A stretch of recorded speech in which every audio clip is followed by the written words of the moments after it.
Assalamualaikum warahmatullahi wabarakatuh. Perkenalkan, nama saya Indriati dengan NIM 220209501121 kelas PTIKH.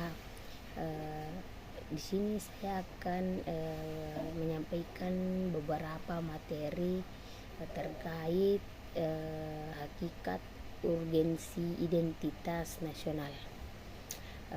Kata nasional itu berasal dari kata nasional yang berarti bersifat kebangsaan, berkenan atau berasal dari bangsa sendiri, meliputi suatu bangsa dalam konteks pendidikan kewarganegaraan.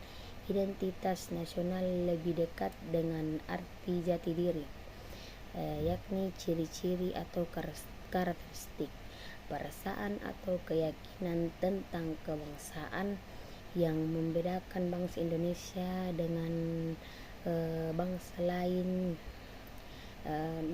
nasional. Adalah kepribadian nasional atau jati diri nasional yang dimiliki suatu bangsa yang membedakan bangsa satu dengan bangsa yang lain. Adapun dinamika identitas menunjuk pada ciri penanda pribadi, misalkan diwujudkan dalam beberapa bentuk identitas seperti ID card, surat izin mengemudi, kartu pelajar, dan kartu mahasiswa. Di sini ada pun 4 identitas nasional.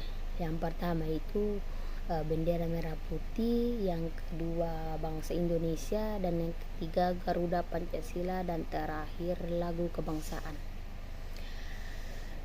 Selanjutnya itu materi kedua, dinamika dan tantangan identitas nasional Indonesia.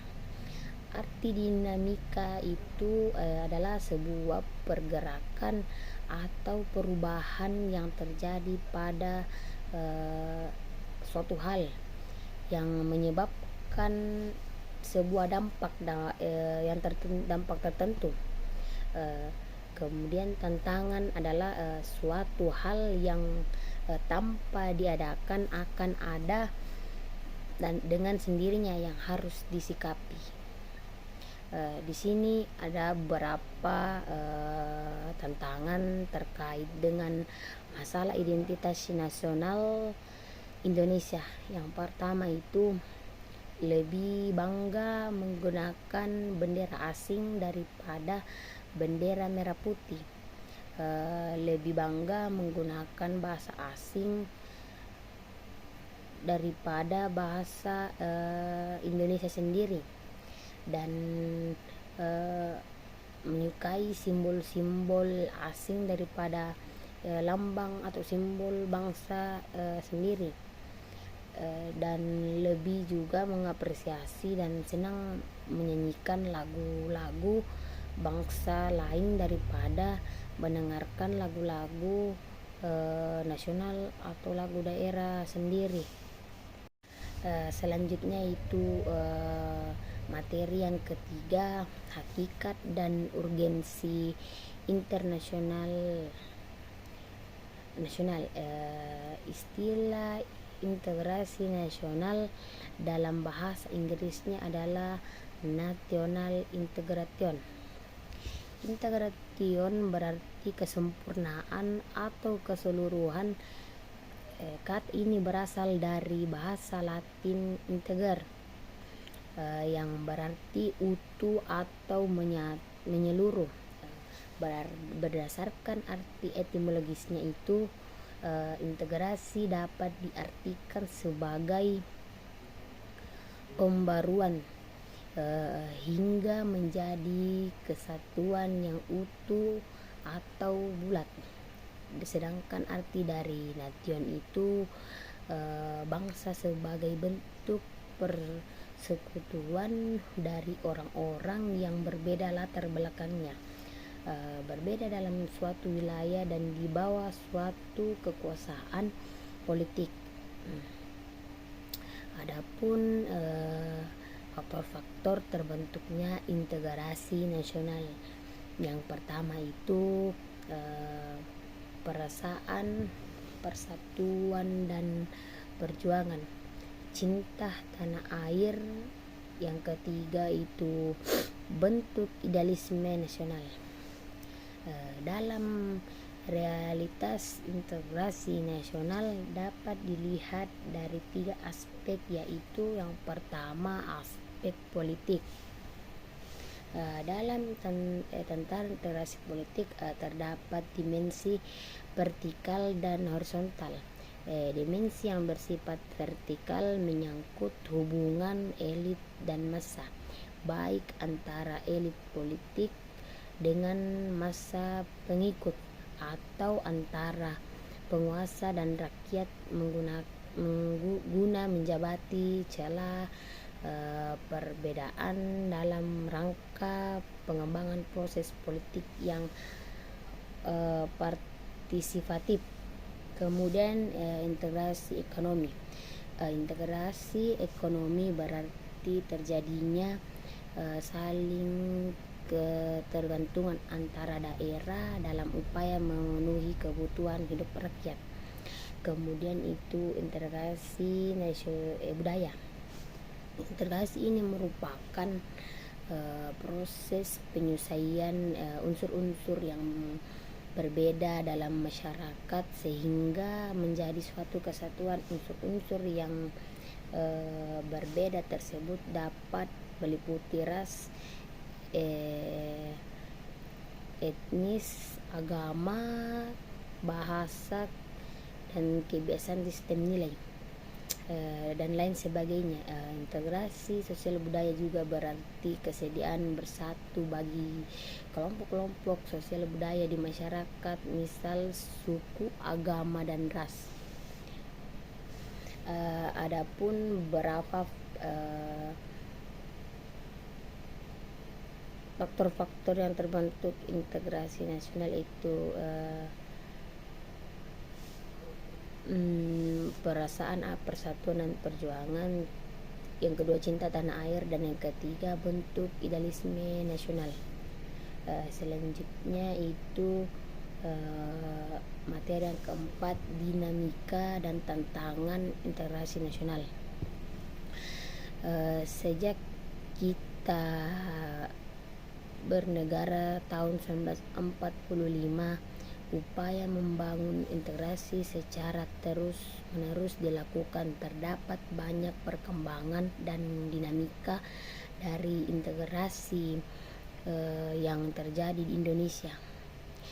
Dinamika integrasi sejalan dengan tantangan zaman waktu itu.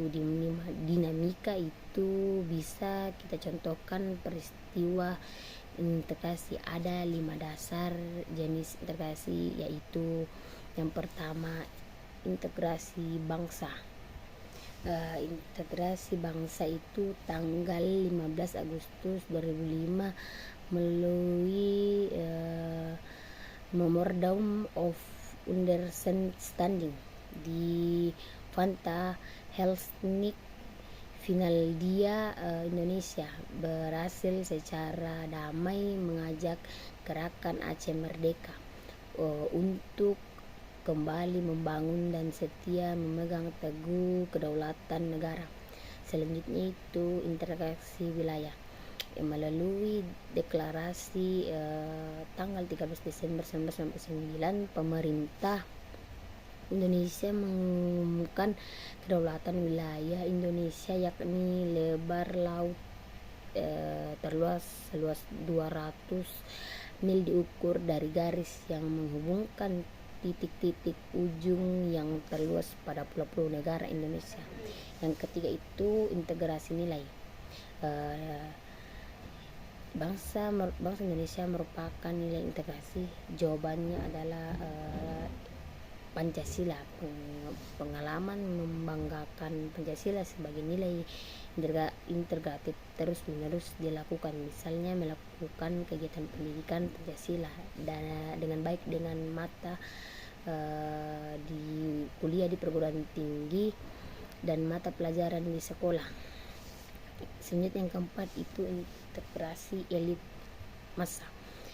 Dinamika integrasi elit massa ditandai dengan seringnya pemimpin mendekati rakyatnya melalui sebagai kegiatan. Yang terakhir itu integrasi tingkah laku. Perilaku integratif dilakukan dengan pembentukan lambang-lambang politik dan pemerintah termasuk birokrasi. Selanjutnya yaitu materi yang kelima yaitu hakikat dan urgensi konstitusi negara Indonesia. Hakikat dan fungsi konstitusi negara Indonesia. Konstitusi adalah dasar negara yang sering disebut sebagai hukum dasar. Negara Indonesia sendiri sepakat bahwa konstitusi dibagi menjadi hukum dasar tertulis seperti konstitusi dan hukum dasar tidak tertulis seperti konvensi atau pidato presiden. Adapun 5 fungsi konstitusi dalam sebuah negara itu, yang pertama, fungsi konstitusi adalah untuk membatasi kekuasaan. Yang kedua, fungsi konstitusi adalah sumber hukum negara yang tertinggi. Selanjutnya, fungsi konstitusi adalah piagam bagi lahirnya suatu negara. Yang keempat, tugas konstitusi adalah menentukan dan membatasi kekuasaan orang negara. Yang terakhir itu fungsi pengaturan keseimbangan kekuasaan antar orang-orang negara. Adapun tujuan konstitusi di negara yaitu fungsi konstitusi adalah sebagai sumber dasar hukum tertinggi negara. Secara umum, pembuatan konstitusi berkaitan dengan teori pembangunan negara. Berbagai teori pembentukan negara seperti teori teokrasi, teori kekuasaan, teori kontrak masyarakat, atau teori lainnya yang memiliki pengaruh yang mendasar terhadap desain konstitusi nasional. Selanjutnya itu materi terakhir yaitu dinamika tantangan konstitusi negara Indonesia. Dinamika pelaksanaan Undang-Undang tahun 1945 sebagai konstitusi Indonesia. Yang pertama itu periode 18 Agustus 1945 sampai dengan 27 Desember 1949 berlaku Undang-Undang Dasar 1945. Yang kedua itu konstitusi RIS berlaku 27 Desember 1949 sampai 17 Agustus 1950. Selanjutnya Undang-Undang Dasar 1950 berlaku dari 17 Agustus sampai 5 Juli 1959. Kemudian yang keempat itu Undang-Undang Dasar 1945 berlaku 5 Juli 1999 sampai 1966. Undang-undang selanjutnya itu Undang-Undang 1945 pada tahun 1966 sampai 1999. Selanjutnya itu Undang-Undang Dasar 1945 Amandemen 1999 berlaku pada tahun 1999 sampai sekarang. Yang terakhir itu Amandemen Undang-Undang 1949 sampai dengan tahun 2000. Tantangan pelaksanaan Undang-Undang Dasar 1945 sebagai konstitusi Indonesia. Konsekuensi dari supremasi konstitusi dan hierarki perundang-undangan dalam suatu sistem hukum.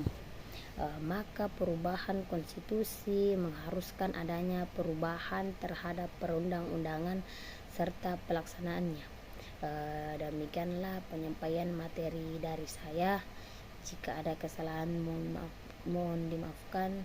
Waalaikumsalam warahmatullahi wabarakatuh.